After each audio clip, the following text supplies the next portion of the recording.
Hello everyone, and welcome to the Daily JPL number 13. Just recently at the library we had a staff recognition event, and I just found out today that I won Best Team Player. And so for winning in a category, I also got a bag of goodies as a prize, and also got a paid day off as well. So I'm just going to show you, show off everything that I got. And so the first thing in here is a 5x5 notepad. Then I also got a USB LED computer light. I don't think I'm ever going to use it, but free is free. Got a couple of these. A great library starts with a healthy you buttons.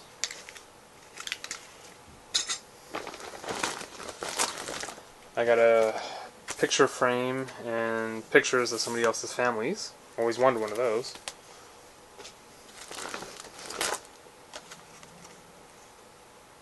Got a $10 coupon for Gunther Tootie's Diner. And Gunther Tootie's, I'm not too sure if this is national or not, but here in Colorado, it's one of those 60 themed diners. It's been years since I've been there, but it was pretty good. They had some amazing chocolate malts. Then I also got a bag of chocolate-flavored peanut butter mini cups. Always love candy. Always makes a good gift. And then here is my favorite, a $25 Visa gift card. So I got to think of what I want to use it on.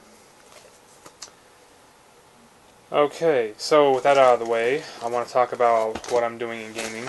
Nothing really new in Unit 13. Just still playing a couple more missions and still having a blast with it. But MLB 12 The Show got even closer to being traded back in today. I actually put it in my car with the intent of going to GameStop and trading it in for something else when I got off of work. I was playing it this morning, and it really infuriated me with some of the mistakes that the fielders were doing, with the way the pitching was being stupid, and with the fact that I just couldn't seem to hit. Because one of my major beefs with this game is that when you're pitching, if you're using the analog pitching, you have this kind of meter where you wait for the meter to come to go down and then to come back up, and then as it's coming back up, you have to land it in your little target zone in order to throw a perfect pitch. And well, I did that. I had the speed down just right, and I had the aiming down just right. It was a perfect pitch, and it still went way out of the box.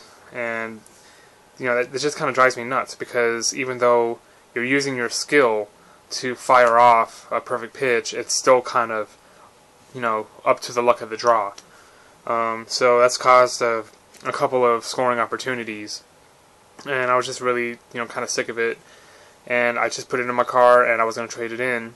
But then when I took my lunch, I decided to go ahead and give it another shot. And I was a little more patient with it. And then when I was batting, I was a little more patient at the plate. And because I continue to keep swinging at everything that comes my way. So once I forced myself to be more patient, I got several more hits, but I still wasn't really getting any scoring. So that game that I started during my lunch break, it ended up being tied 1-1 at the 9th inning. And then I was like, oh geez, here we go. It's going to go into extra innings, and I'm going to end up losing in the 13th or the 14th inning. Well, at the bottom of the 9th, I ended up getting somebody on first, and then Chris Blake stepped up. I'm playing as Rockies, by the way. So Chris Blake came up, and I had a couple of pitches thrown my way, waited it out, and they were balls. And then the next one came, and it was just absolutely perfect. So I just smashed it real hard and got a 2-shot home run to win against the Kansas City Royals 3-1. So I'm kind of glad that I didn't trade it in. I'm really happy that I decided to continue to stick with it, because I would have deprived myself of a victorious feeling. And this is something that I kind of have to force myself to accept, that I need to start taking the bad with the good. Because, as I said in my last blog, I was used to playing the old baseball games where it was much easier to bat and much easier to hit, when you're playing on rookie, and that just simply isn't the case here. But I know that if I continue to stick with it and continue to tell myself to be a little more patient and not swing at everything, then I think I'll do okay. But what really makes it hard for me is that in all the baseball games that I played previously, there was always a ball cursor over the plate that was going to show you the whereabouts, not exactly where, but there's just kind of a whereabouts of where the pitch was going to come at you, and that made it a lot easier to line up your bat when you take a swing. And MLB 12, the show, does not have that. And that's what makes the hitting so hard for me. It's really hard for my eyes to keep track of where that ball is, to try to anticipate where it's going to go. So I'm just going to keep at it. And that's all I want to talk about today, so thanks for watching.